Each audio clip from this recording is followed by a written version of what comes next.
Basically మంత్రి గారు దాదాపు I think 1 hour 45 minutes presentation ఇచ్చారు. సో దాంట్లో చాలా విషయాలు సత్యదూరమైనటువంటి విషయాలు కూడా చెప్పారు. అయితే సార్ ఇప్పుడు ఈ రన్నింగ్ కామెంటరీ బంద్ చేస్తే మంచిది సార్, దయచేసి కోఆపరేట్ చేయమనండి. ఒకటి. రెండవది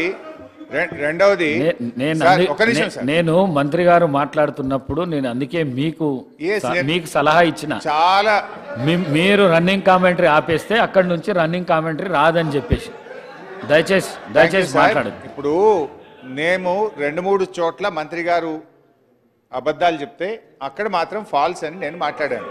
but otherwise we were silently hearing. So ఒకటి సార్, అయితే I stand for correction. I agree with Sridhar Babu, fairly I agree. ఒకటి సార్, ఇప్పుడు నేను అనేది ఏంటంటే గౌరవ సభానాయకులు బయట మాట్లాడుతూ ఎన్ని గంటలైనా చర్చిద్దాము, మీకు ఎంత సమయమైనా ఇస్తాము అని స్పష్టంగా సభానాయకుల వారు చెప్పారు. ఇంత మంచి ఇంపార్టెంట్ సబ్జెక్ట్ మీద 30 నిమిషాలు మాట్లాడడం అంటే అది అయ్యే పని కాదు. I require at least 2 hours. I request honourable speaker, at least give us 2 hours time. Number 1. Number 2 గౌరవనీయులైన ఇరిగేషన్ శాఖ మంత్రి గారు కానీ గౌరవనీయులైన ఇతర మంత్రులు, ముఖ్యమంత్రి గారైనా ఏదైనా మాట్లాడాలనుకుంటే నోట్ చేసుకోమనండి. నాకేదన్నా క్లారిటీ ఇవ్వాలనుకుంటే నేను మాట్లాడడం అయిపోయిన తర్వాత వాళ్ళు మాట్లాడితే అది బాగుంటుంది సార్. ఏమవుతుందంటే ప్రతిసారి మేము మాట్లాడినప్పుడు సడన్గా వాళ్ళు లేచి ఏదో ఒక విషయాన్ని, కొత్త విషయాన్ని మా మీద జల్తారు. నేను దానికి కౌంటర్ ఇచ్చే ప్రయత్నంలో ఏం జరుగుతుంది అంటే నా సబ్జెక్ట్ టైం అనేటువంటిది తగ్గిపోతూ ఉంది. ఇప్పుడు సబ్జెక్ట్ మీద మాట్లాడితే ఇబ్బంది లేదు, కానీ వాళ్ళు ఏం చేస్తున్నారంటే టు డీవియేట్ వాళ్ళు వేరే టాపిక్ని తెస్తూ ఉన్నారు. ఐ సిన్సియర్లీ రిక్వెస్ట్, ఒకవేళ ఇంటర్ఫియర్ అయ్యేది ఉంటే ఇరిగేషన్ మినిస్టర్ గారినో, సీఎం గారినో, ఎలియా మినిస్టర్ గారిని ఇంటర్ఫియర్ గమ్మనండి. కానీ ఏ మంత్రి గారైనా, ఏ సభ్యుడైనా లేచి ఇంటర్ఫియర్ అయిపోతే ఏమవుతుందంటే సబ్జెక్ట్ మీద ఒక క్వాలిటేటివ్ డిస్కషన్ జరగడానికి అవకాశం ఉండదు. So I request sincerely through you the government, so please let them not interfere. నాది అయిపోయేదాకా కూడా దయచేసి ఇంటరప్ట్ చేయొద్దని మీ ద్వారా వారిని విజ్ఞప్తి చేస్తాను. అయితే అధ్యక్ష హరీష్ రావు గారు, ఎస్ సార్, మీరు సీనియర్ సభ్యులు, ఎల్ఏ మినిస్టర్గా కూడా పనిచేశారు. మీరు ఇరిగేషన్ మీద మాట్లాడుతున్నప్పుడు ఇరిగేషన్ మంత్రికి, ఎల్ఏ మినిస్టర్కు, సభాపతి నాయకునికి అవకాశం ఉంటుంది, అది మీకు కూడా తెలుసు. వారు మాట్లాడమన్నా సార్, అదర్ దాన్ దట్ అన్న, వారు కాకుండా ఇతరులు వద్దన్నా. Okay, right. అయితే అధ్యక్ష 3-4 విషయాలు అధ్యక్ష. అయితే నాకేమో ఈ బుక్ ఇప్పుడే ఇచ్చారు, ఒకవైపు ప్రజెంటేషన్ చూడాలి, ఇంకొక వైపు బుక్ చూడాలంటే కొంచెం టైం సరిపోదు. బట్ నేను చూసినంత సేపట్లో ఇమీడియట్లీ ఒక 4 సత్యదూరమైన విషయాలు ఈ బుక్లో ఉన్నాయి అధ్యక్ష. 4 సత్యదూరమైన విషయాలు ఉన్నాయి. అంటే ఈ బుక్ అంతా కూడా తప్పుల తడకగా గత ప్రభుత్వం మీద బుర్ర జల్లాలనేటువంటి ఉద్దేశంతో ఒక ఇంటెన్షనల్గా ఈ బుక్ను ఈ సభలో ప్రవేశపెట్టారు. I will prove sir. ఇంకా చాలా ఉన్నాయి కానీ ఒక 4 ఇమీడియట్గా ప్రూవ్ చేస్తాను. తర్వాత రేపు మళ్ళీ ప్రెస్ మీట్లో కూడా మిగతా విషయాలు చెప్తాను. అయితే అధ్యక్ష, పాయింట్ నెంబర్ 1, పేజ్ నెంబర్ 16 మంత్రి గారు చూసుకోండి. Page number 16. అరే నేను మీకు చెప్పట్లేదు, నీటిపారుదల శాఖ మంత్రి ప్రజెంట్ చేశారు, వారికి చెప్తున్నాను. అధ్యక్ష, పేజ్ నెంబర్ 16 పారాగ్రాఫ్ 1 మంత్రి గారు ఇందులో మాట్లాడుతూ మిడ్మానేర్, ఎల్లంపల్లి ప్రాజెక్టులు ఉమ్మడి రాష్ట్రంలోనే పూర్తయ్యాయి అని స్పష్టంగా ఇందులో మెన్షన్ చేసినారు. But the fact is Mid Manair project అనేటువంటిది అధ్యక్ష, నేను ఆ రోజు 2014లో నీటిపారుదల శాఖ మంత్రిగా పదవీ బాధ్యతలు చేపట్టిన నాటికి మిడ్మానేర్లో 2014లో నేను పదవీ బాధ్యతలు చేపట్టే నాటికి మిడ్మానేర్లో జరిగిన వాల్యూ ఆఫ్ వర్క్స్ 106 కోట్లు. ఆ తర్వాత మా ప్రభుత్వం అధికారంలోకి వచ్చిన తర్వాత 775 కోట్ల రూపాయలు ఖర్చు పెట్టి 3 ఏళ్ల తర్వాత మిడ్మానేర్ ప్రాజెక్టును పూర్తి చేయడం జరిగింది. అంటే ఇంత పచ్చిగా సత్యదూరమైనటువంటి విషయాలను మా ప్రభుత్వంలో పూర్తి చేశారని చెప్పారు. This is false number 1. ఇకపోతే అధ్యక్ష రెండో విషయానికి వస్తే, ఇందాక నేను అదే ఛాలెంజ్ చేసిన, ఒకవేళ మిడ్మానేర్ కానీ మీ సమైక్య రాష్ట్రంలో మీ కాంగ్రెస్ పాలనలో పూర్తయి ఉంటే నేను ఎమ్మెల్యేగా రాజీనామా చేసి మళ్ళీ ఈ సభలో అడుగు పెట్టను అని కూడా ఛాలెంజ్ చేసిన నేను. సో అదే సందర్భంలో నేను మిమ్మల్ని మైక్ అడిగితే మీరు నాకు ఇవ్వలేదు. సో ఇంత పచ్చి అబద్ధాలు మాట్లాడకూడదు. Point number 1. పాయింట్ నెంబర్ 2, ఖర్చులు వర్సెస్ ఆయకట్టు. ఖర్చులు వర్సెస్ ఆయకట్టులో ఈ బుక్కులోనే 2 చోట్ల 2 రకాలుగా చెప్పినారు. అసలు విషయం ఇంకా వేరే ఉంది. బట్ ఈ బుక్కులోనే 2 చోట్ల 2 రకాలు చెప్పారు. Page number 8. పేజ్ నెంబర్ 8లో ఈ బుక్లో ఏం చెప్పారంటే పేజ్ నెంబర్ 8 టేబుల్ నెంబర్ 2.1 ఇందులో ఏం చెప్పారు అంటే అప్ టు 1956 అంటే 2014కు ముందు మొత్తం కలిపి ఏం చెప్పారంటే 57,79,000 ఎకరాలకు నీళ్ళు ఇచ్చాము, ఖర్చు 54,234 కోట్లు ఖర్చు పెట్టాము అని ఈ పేజ్ నెంబర్ 8లో చెప్పారు. 54,234 కోట్లు ఖర్చు పెట్టి 57,79,000 ఎకరాలకు నీళ్ళు ఇచ్చామన్నారు. మరి ఇదే బుక్లో పేజ్ నెంబర్ 37 చూడండి. పేజ్ నెంబర్ 37లో ఏం చెప్పారంటే పేజ్ నెంబర్ 37లో 1956-2014 వరకు ఉమ్మడి ఆంధ్రప్రదేశ్లో తెలంగాణ ప్రాంతంలో నీటిపారుదల ప్రాజెక్టులపై 54,234 కోట్లు ఖర్చు పెట్టి 41,76,000 ఎకరాలకు నీరు అందించాం. ఇక్కడనేమో 41 లక్ష చెప్పారు, ఇక్కడనేమో 57,79,000 ఎకరాలకు నీళ్లు అందించామని ఒక పుస్తకంలో రెండు ఫిగర్లు డిఫరెంట్ ఫిగర్స్ కోట్ చేసినారు. అయితే అమౌంట్ దొరికింది, మాకు మంచిగా దొరికింది ఏంటంటే అక్కడ ఖర్చు 54,234 కోట్లు పెట్టిండ్రు, ఇక్కడ ఖర్చు 54,234 కోట్లు పెట్టిండ్రు. అంటే నిజాం కంటే ముందు అయిన ఖర్చు కూడా మీరు లెక్క పెట్టిండ్రు ఇలా. అంటే ఖర్చు ఏమో సేమ్ పెట్టిండ్రు, ఆయకట్టు అక్కడో తీరుగా ఇక్కడో తీరుగా చూపించారు. ఇది రెండవ తప్పు అధ్యక్ష. అంటే బేసికల్లీ వీళ్ళు ఏంటంటే ఇప్పటి ప్రభుత్వం ఏదో బాగా ఖర్చు పెట్టింది, ఆయకట్టు తక్కువ వచ్చిందని లెక్కలలో ఒక తప్పుడుగా ప్రజలకు చూపించేటువంటి ప్రయత్నంలో చేసినటువంటి ఒక కుస్తీ ఇది. ఇకపోతే రెండవ అబద్ధం ఇది. మూడవది వచ్చే అధ్యక్ష Rayalaseema lift page number 11. Page number 11 Rayalaseema lift గురించి ఇందులో ఏం మాట్లాడారంటే అధ్యక్ష నేను చదివి వినిపిస్తా. రాయలసీమ లిఫ్ట్ ఇరిగేషన్ ప్రాజెక్టు టెండర్ల ప్రక్రియ పూర్తయ్యే వరకు అప్పటి ప్రభుత్వం కేంద్రానికి ఫిర్యాదు చేయలేదు. ఇంత స్పష్టంగా ఇట్లా చేయకూడదు అధ్యక్ష. ఒక గవర్నమెంట్ ఒక డాక్యుమెంట్ ఒక అసెంబ్లీలో పెట్టేప్పుడు కొంత మొన్న కూడా దీని మీద డిస్కషన్ వారం రోజుల క్రితం అయింది, అన్ని ఆధారాలతో సహా నేను ఈ సభలో మాట్లాడాను, అయినా మళ్ళీ ఇక్కడ అదే రాశారు. ఇక్కడ దీని గురించి అధ్యక్ష అసలు ఈ లిఫ్ట్ జీవో వచ్చింది 5/5/2020. ఈ జీవో రాకముందే పత్రికల్లో వచ్చిన వార్త ఆధారంగా 29 జనవరి 2020 నాడే మేము కేంద్ర ప్రభుత్వానికి ఫిర్యాదు చేశాం. నంబర్ 1. 5 మే నాడు జీవో వస్తే 12 మే అంటే కరెక్ట్గా వారం లోపలనే 12 మే 2020 నాడు కూడా కేంద్ర ప్రభుత్వానికి కేఆర్ఎంబికి మేము కంప్లైంట్ చేశాం. ఆ లెటర్లు కావాలంటే మీ ద్వారా సభకు వారికి పంపిస్తా అధ్యక్ష. కానీ మేము అసలు ఫిర్యాదే చేయలేదు అనేటువంటి ఒక సత్యదూరమైన విషయాన్ని సభ ద్వారా ప్రజలకు చెప్పి తప్పుదో పట్టించడం కరెక్ట్ కాదు. ఇక నాలుగో విషయం అధ్యక్ష నేను చెప్పింది ఏంది వారు మాట్లాడింది ఏంది అధ్యక్ష.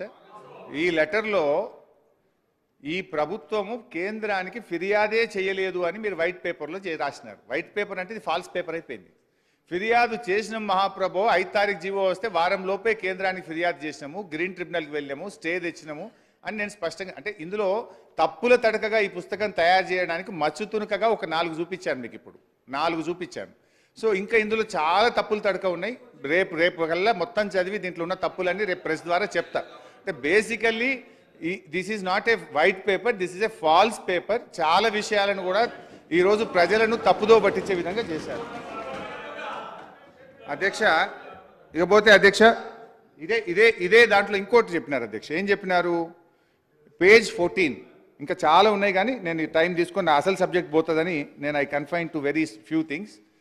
పేజ్ 14లో ఏం చెప్పారంటే కేఆర్ఎంబికి అప్పచెప్పాలని చెప్పి ఒక నోటిఫికేషన్ కేంద్ర ప్రభుత్వం జారీ చేసిన ఈ నోటిఫికేషన్ను ప్రభుత్వం సవాలు చేయలేదు అని పేజ్ 14లో చెప్పారు అధ్యక్ష. ఇది minutes of the meeting Krishna river management board 19 May 2023 17th board meeting. ఇందులో the special chief secretary I&CAD government of Telangana stated that they do not agree for transfer of components of Srisailam and Nagarjuna Sagar and stressed that the matter may be referred to the Apex Council to discuss common assets and to review the Gazette notification number 2842E dated 15/7/2021. స్పష్టంగా దీన్ని మేము వ్యతిరేకిస్తున్నాము అని చెప్పి కూడా gazette నోటిఫికేషన్ను apex కౌన్సిల్కు refer చేయాలని చెప్పి కూడా ఇందులో చెప్పడం జరిగింది. ఇకపోతే గౌరవనీయులైనటువంటి మంత్రి గారు మళ్ళీ సభను తప్పుదో పట్టించే ప్రయత్నం చేశారు. ఏంటంటే గత ప్రభుత్వం కృష్ణ, అది మొన్న చాలా డీటెయిల్గా సభలో డిస్కషన్ అయింది, నేను ఆధారాలతో సహా సభ ముందు పెట్టాను. కానీ మళ్ళీ చెప్పిన ఒక అబద్ధాన్ని 100 సార్లు ఆడితే నిజమైంది అనేటువంటి రీతిలో ఆనాడు ఎన్నికల ప్రచారంలో గోబల్సే, ఇవాళ సభలో కూడా గోబల్స్ ప్రచారం చేసే ప్రయత్నం చాలా బాధకరం అధ్యక్ష. కేఆర్ఎంబీకి ప్రాజెక్టులు అప్పచెప్పింది ఎవరు అనేది నేను మినిట్స్ ఆఫ్ ద మీటింగ్ వారు మళ్ళీ చదివింది కనుక తప్పని పరిస్థితుల్లో నేను కూడా చదవాల్సి వస్తున్నది. అధ్యక్ష, ఈ ప్రభుత్వం వచ్చిన తర్వాత 17 జనవరి 2024 minutes of the meeting released by కేంద్ర union water resource ministry release చేసినటువంటి మినిట్స్ అధ్యక్ష. ఇందులో మళ్ళీ స్పష్టంగా ఉంది ఏంటంటే both the states will hand over 15 prioritized components outlets of Nagarjuna Sagar project and Srisailam project to KRMB within 1 month time period. Within 1 month time period. ఈ నెల లోపల ఈ ప్రాజెక్టులు అప్పచెప్తామని చెప్పి ఈ ప్రభుత్వం వచ్చిన తర్వాత ఢిల్లీకి పోయి ఒప్పుకొని వచ్చినటువంటి మినిట్స్ ఆఫ్ ద మీటింగ్. అధ్యక్ష వైట్ పేపర్లో 10 చోట్ల వీళ్ళు మా ప్రభుత్వం అప్పచెప్పిందని మా మీద బురద జల్లే ప్రయత్నం చేసిండ్రు. నేను ఒకవేళ మేము అప్పచెప్పే ఉంటే మీరు ఆ మినిట్స్ ఆఫ్ ద మీటింగ్ మేము సంతకం పెట్టలేదు అన్నారు. ఆ minutes of the meeting me secretary పోలేదా, మీ ఈఎన్సీ పోలేదా? నంబర్ 1. నంబర్ 2, దాన్ని ఆ మినిట్స్ ఆఫ్ ద మీటింగ్ అన్ని పత్రికల్లో వచ్చిన తర్వాత తెల్లారి మీరు ఖండించాలన్నా వద్దా? ఏ రోజు ఖండించింది మీరు? 18వ తారీఖు నాడు పత్రికల్లో వార్తలు వస్తే ప్రధాన ప్రతిపక్షంగా మేమందరం గొంతెత్తి ఈ ప్రాజెక్టులు అప్పచెప్తున్నారు, తెలంగాణకు అన్యాయం జరుగుతుందని మేము ప్రశ్నిస్తే 27 జనవరి నాడు మీ సెక్రటరీ గారు ఢిల్లీకి ఉత్తరం రాసినారు. 17వ తారీఖు నాడు మీటింగ్ జరిగితే 10 రోజులు మీరు నిద్రపోయారా? మేము బయటకు వచ్చి ప్రశ్నించి ప్రాజెక్టులు అప్పచెప్తున్నారని గొంతెత్తుకొని మేము పోరాటానికి బయలుదేరితే 27వ తారీఖు నాడు మీరు కేంద్ర ప్రభుత్వానికి ఆ మినిట్స్ తప్పు అని ఉత్తరం రాశారు. పోనీ రాశారు, దీనికి కట్టుబడి ఉన్నారా అంటే అధ్యక్ష మళ్ళీ 1 ఫిబ్రవరి నాడు మీటింగ్ జరిగితే అందులో కూడా మళ్ళీ ఒప్పుకొని వచ్చిండ్రు. మొన్న నేను వీడియోతో సహా 1 ఫిబ్రవరి మినిట్స్ అధ్యక్ష, when all the outlets are handed over to KRMB, these will be under the control of KRMB and will be manned by staff from both the states in equal proportion. This staff will report to KRMB through their salary and other benefits will be paid to the respective state governments. అంటే స్పష్టంగా మేము అప్పచెప్తున్నామని రెండోసారి చెప్పారు. బయటకు వచ్చిన తర్వాత ఆంధ్రప్రదేశ్ తెలంగాణ ఈఎన్సీలు మేము అప్పచెప్పాలని నిర్ణయం తీసుకున్నామని చెప్పి కూడా చాలా స్పష్టంగా అందులో చెప్పిన విషయాన్ని మీ ద్వారా తెలియజేస్తున్న అధ్యక్ష. ఇన్ఫాక్ట్ ఇంకో విషయాన్ని కూడా మంత్రి గారు తన వైట్ పేపర్లో ఒక పొరపాటుగా ఏం చెప్పినారంటే గత ప్రభుత్వమే అప్పచెప్పే ప్రయత్నం చేసింది 16 కేఆర్ఎంబీలో అని. మీ కార్యదర్శి రాహుల్ బొజ్జా గారు 27/1/2024 రాసిన లెటర్లో similar view as stated in para A and B above were expressed in 16th KRMB meeting by Telangana that handing over of the projects can be considered only after finalization of operation protocol. Further, in the 17th board meeting, Telangana stated that it does not agree to transfer of the components and stressed that the matter may be referred to Apex Council. ఈ విషయాన్ని 16, 17 board మీటింగ్లో మా తెలంగాణ గత ప్రభుత్వం వ్యతిరేకించింది అనే విషయాన్ని మీ కార్యదర్శి గారు 27 జనవరి 2024 రాసిన లేఖలో కూడా ఆయన గారు కూడా స్పష్టంగా చెప్తే మీరేమో మీ వైట్ పేపర్లో మేము అప్పచెప్పుతామని చెప్పి రాశాము అని మీ వైట్ పేపర్లో పెట్టి ఈ సభ ద్వారా ప్రజలను తప్పుదో పెట్టే ప్రయత్నం చేసినారు. ఇది దయచేసి ఇది చాలా దురదృష్టకరం. భవిష్యత్తులో ఇలాంటి పెట్టకూడదని మీ ద్వారా కోరుతున్నాను. అదేవిధంగా అధ్యక్ష 50-50 రేషియో గురించి కూడా గౌరవ మంత్రి గారు సభలో తప్పుదో పట్టించే ప్రయత్నం చేసినారు. మీరు ఎందుకు 50-50 అడిగారు, 68 అడగాలి కదా అన్నారు. అయితే అధ్యక్ష మీ సెక్రటరీ రాహుల్ బొజ్జా గారు మీ గవర్నమెంట్, మీ సెక్రటరీ మీన్స్ యూ, మీరేం రాసినారు? మీ గవర్నమెంట్ వచ్చినాక పేజ్ నంబర్ 3 ఏం రాసినారు? పేజ్ నంబర్ 3 పారాగ్రాఫ్ A, water sharing between AP and Telangana shall be in the ratio of 50-50 till KWD2 finalization allocations. మీరు కూడా మీ ప్రభుత్వం వచ్చినాక 50-50 ఇవ్వమని మీరు కూడా ఉత్తరం రాసినారు. కానీ మీ స్టేట్మెంట్ ఎట్లా ఉందంటే మీరేదో 50-50 ఒప్పుకున్నారని. 50-50 ఎందుకంటే Harish I can definitely answer each and every question of mister గౌరవనీయులైనటువంటి జూపల్లి కృష్ణారావు గారు. కానీ నా ప్రాబ్లం ఏమైతుందంటే నేను పీపీటీ మీద మాట్లాడాలన్నా ఈ మధ్యలో లేసే మంత్రులకు సమాధానం ఇవ్వాలన్నా? ఇప్పుడు జూపల్లి గారికి సమాధానం ఇవ్వాలంటే డాక్యుమెంట్లు ఉన్నాయి, ఆధారాలు ఉన్నాయి. I can answer him every point, every question I can answer. Half an hour time అవుతుంది. ఇప్పుడు మాకు మీరు క్వశ్చన్లు వేస్తున్నారు, వాళ్ళు ఏం చేయాలి? మంత్రులుగా ఉండి నా క్వశ్చన్లు ఏవట్రి? ఆన్సర్ చేస్తే ఓ బాధ, చేయకపోతే ఓ బాధ. నేను I can answer him, but problem is మీరు నా టైం కట్ చేసి పీపీటీ మీద మాట్లాడడానికి నా టైం పోతుంది. అందువల్ల దాని మీద నేను బయట ఆన్సర్ చేస్తాను. జూపల్లి గారు మొన్న ఆన్సర్ ఇచ్చిన బయట ప్రెస్ మీట్లో జూపల్లి గారు చెప్పే ప్రతి ప్రశ్నకు ఆన్సర్ చేస్తా, because I don't want to lose my time. అధ్యక్ష, ఈరోజు I'm coming to the PPT. First ఆ వైట్ పేపర్ ఫాల్స్ పేపర్ అని ఆధారాలు ఒక 4-5 మీ ముందు పెట్టాను, దానిలో ఉన్న తప్పులు చూపించాను. Now I'm coming to the PPT. అయితే బేసికల్లీ అధ్యక్ష, సభలో ఒక మంచి సాంప్రదాయం ఉండాలంటే అధ్యక్ష, బేసికల్లీ ఈ పీపీటీ ప్రభుత్వం పెట్టినప్పుడు ప్రతిపక్షానికి, ప్రధాన ప్రతిపక్షానికి కూడా పీపీటీకి అవకాశం ఇచ్చుంటే మేము కూడా స్పష్టంగా రాష్ట్ర ప్రజలకు అర్థమయ్యే రీతిలో చెప్పడానికి అవకాశం ఉంటుంది. కానీ బేసికల్లీ మాకు అవకాశం లేకపోవడం వల్ల వన్ సైడ్ ఆఫ్ ద వెర్షనే ప్రజలకు పోతా ఉంది, సభ్యులకు పోతా ఉంది.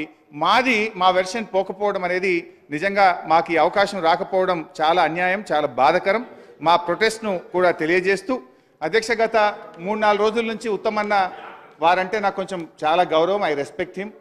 సో ఉత్తమన్న గారు గత 3 రోజుల నుంచి అసెంబ్లీకి కూడా రాకుండా, మిత్రమా ప్లీజ్, యూఆర్ న్యూ మెంబర్, కొంచెం వినన్నా నీకు కూడా అర్థమవుతుంది. అయితే గత 3-4 రోజుల నుంచి అన్న సభకు రాకుండా బాగా ప్రిపేర్ అయితే అద్భుతంగా ప్రిపేర్ అవుతున్నాడు. ఈ నీటిపారుదల రంగాన్ని చక్కగా ఆవిష్కరిస్తారని నేను ఆశపడ్డాను.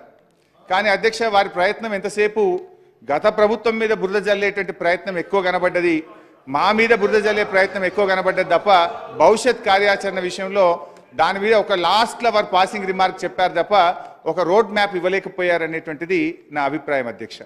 అయితే వారు చెప్పిన దాంట్లో చాలాసేపు మా మీద మా తప్పిదాలు ఎత్తి చూపడానికి చాలా కష్టపడ్డట్టుగా కనబడ్డది.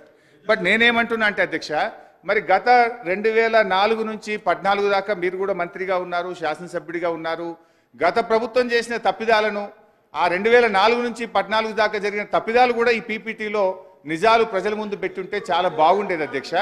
అయితే ఎందుకంటున్నంటే అధ్యక్ష, గతంలో స్టార్ట్ చేసినటువంటి ప్రాణహిత చేవెళ్ల ప్రాజెక్టు ఆ రోజు జీవో నంబర్ 124 ద్వారా 17,825 కోట్లు మంజూరు చేశారు.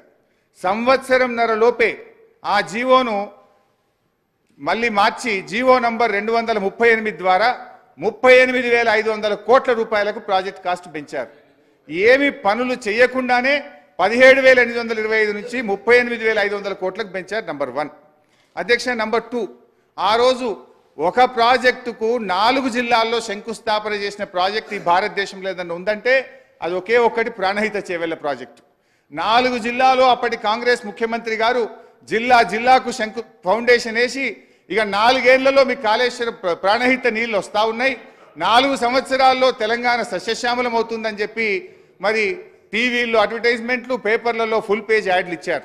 కానీ కరెక్ట్గా అధ్యక్ష, ఆనాటి కాంగ్రెస్ ప్రభుత్వం 4 ఏళ్ల తర్వాత నిజంగా ఎంత ఖర్చు పెట్టింది, ఎన్ని ఎకరాలకు నీళ్లు ఇచ్చింది అని ఒక్కసారి మనం పరిశీలిస్తే అధ్యక్ష, 4 ఏళ్ళు 2007-8లో కొబ్బరికాయ కొట్టారు అధ్యక్ష.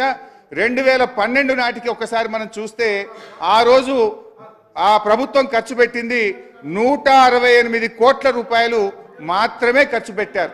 అంటే 38,500 కోట్లలో 168 కోట్లు ఖర్చు పెట్టారు. మొబిలైజేషన్, అడ్వాన్స్ అండ్ సర్వేల పేరు మీద 1,426 కోట్ల రూపాయలు బిల్లులు లేపారు అధ్యక్ష. అంటే పనిచేసింది తక్కువ, సర్వే, మొబిలైజేషన్, అడ్వాన్స్ పేరు మీద ఎత్తిన బిల్లులు ఎక్కువ. ఈ విషయాన్ని కూడా గౌరవనీయులైనటువంటి మంత్రి గారు చెప్పుంటే బాగుండేది అధ్యక్ష. అయితే అధ్యక్ష, tender percent I'm not yielding sir, I'm not yielding sir, I'm not yielding, I'm not yielding, this is not the way, let me complete sir. అధ్యక్ష అయితే సార్, స్పీకర్ సార్, ఒక రిక్వెస్ట్ సార్, ఇంకెవరైనా మంత్రులు మాట్లాడతారేమో అందరినీ కంప్లీట్ అయినాక నాకు ఇవ్వండి sir. ఇక నేను నాతో అయితలేదు సార్. ఇప్పుడు నేను ఎవరికి ఆన్సర్ చేయాలి సార్? ఇప్పుడు వైట్ పేపర్ మీద నేను మాట్లాడుతా అంటే మా ఇంకన్నా లేచి ఎస్ఎల్బీసీ సంగతి అడిగే, మా కృష్ణారావు సాబ్ లేచి కేఆర్ఎంబీ మాట్లాడే, మా బట్టన్న లేచి అదేంది మన రాజీవ్ సాగర్, ఇందిరా సాగర్ అని. నేను ఈ అన్నకు చెప్పాలన్నా, ఆ అన్నకు చెప్పాలన్నా, ఈ అన్నకు చెప్పాలన్నా, వైట్ పేపర్ మాట్లాడాలన్నా? టైం ఇవ్వండి, అందరికి చెప్తా. టైం ఇవ్వండి, రాత్రి 12 అయినా ఒక్కరికి సమాధానం చెప్పే సత్తా నాకున్నది. ఈ టైం ఇవ్వండి. అధ్యక్ష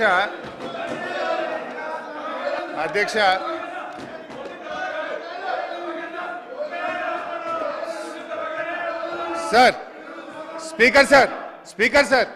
స్పీకర్ సార్, నేను కేవలం వైట్ పేపర్ మీద అంత 8 నిమిషాలు మాట్లాడలేదు. సబ్జెక్ట్ అంతా డీవియేట్ అవుతుంది. మళ్ళీ మా బట్టనే లేచి వేరే టాపిక్ తెచ్చి ఇప్పుడు దానికి చెప్పకపోతేనేమో నేను తప్పులో పడతా, చెప్తానేమో టైం పోతుంది. ఇదేం పంచాయతీ సార్ ఇది?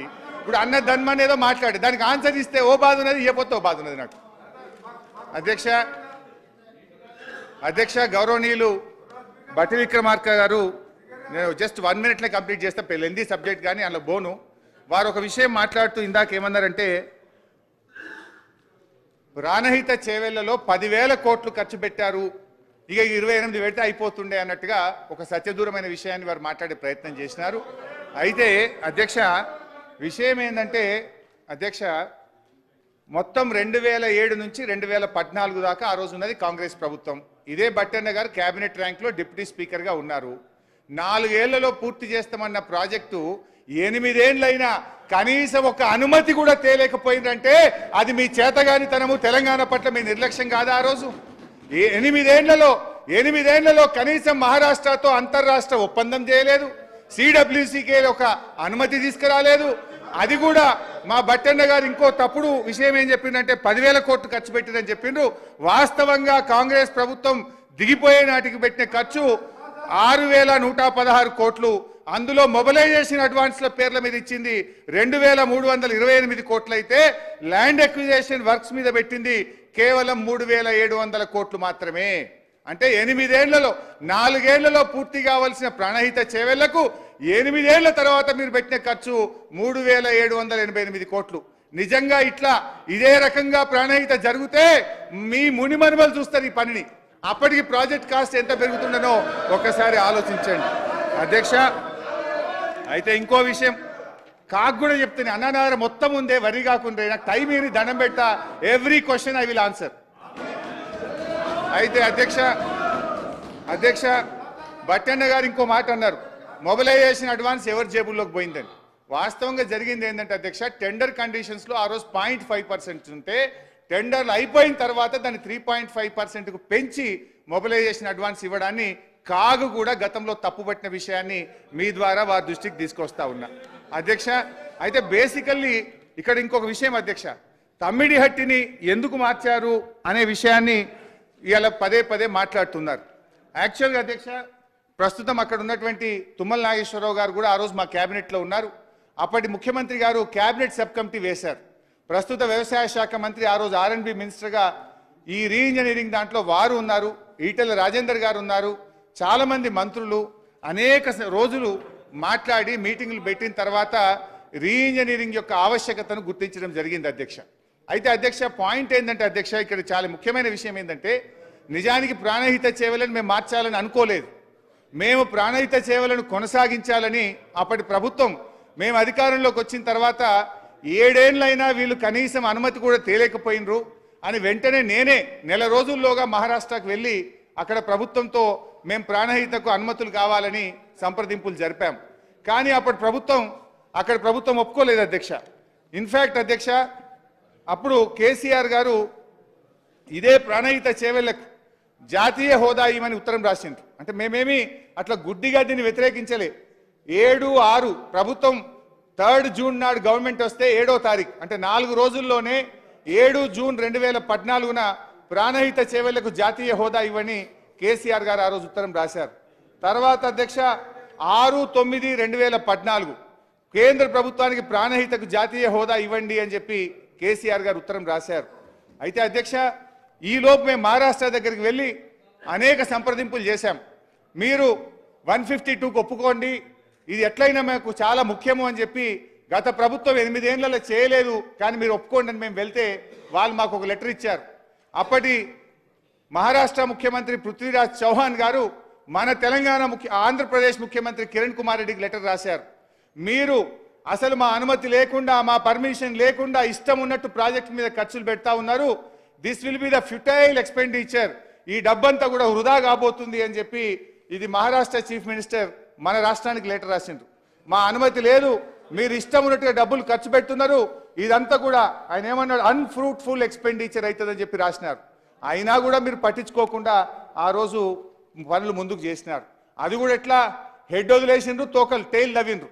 ఎవడైనా ఫస్ట్ ఏం చేయాలి, హెడ్ చేయాలి, హెడ్ చేసినాక తర్వాత కింద మనము పనులు చేయాలి. కానీ గత ప్రభుత్వం తలా తోక లేకుండా పనులు చేసింది. అయితే అధ్యక్ష ప్రాణహిత విషయంలో అయితే అసలు ఎందుకు రీఇంజనీరింగ్ చేయాల్సి వచ్చిందో ఇది సెంట్రల్ వాటర్ కమిషన్ లేఖ అధ్యక్ష. ఎప్పుడు రాసింది ఇది central water commission? 4/3/2015. As such, the availability of surplus from upstream states as estimated at barrage site may not be reliability available in future. The project are advised to review the quantum of divertible flows from Pranahita barrage site considering the overall availability at the location, requirement of environment flows, capacity of pumping, storage, barrage, en route and command area storage, etc. అయితే ఈ రకంగా అక్కడ నీళ్ళే లేవు మళ్ళీ తీసుకో Harish Rao speaker sir. ఇప్పుడు ఒకసారి డియండి సార్. హరీష్ రావు గారు ప్లీజ్ ప్లీజ్.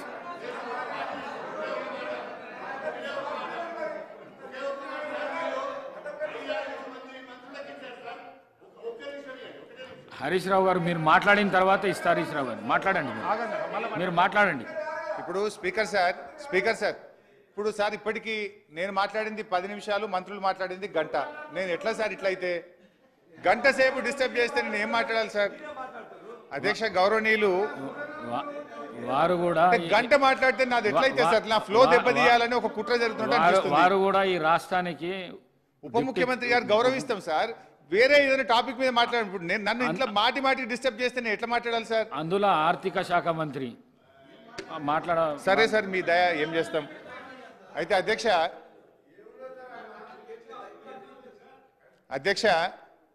గౌరవనీయులు బట్టి విక్రమార్క గారు సభను తప్పుదో పట్టించే ప్రయత్నం చేసినారు. రెండు విషయాలు I want to clarify through you sir. విషయం ఏంటంటే మీరు అంటున్నారు మీరు 3000 ఎకరాలకు ఎందుకు ఇవ్వలేదని. మరి మీరేం చేసింది 8 సంవత్సరాలు?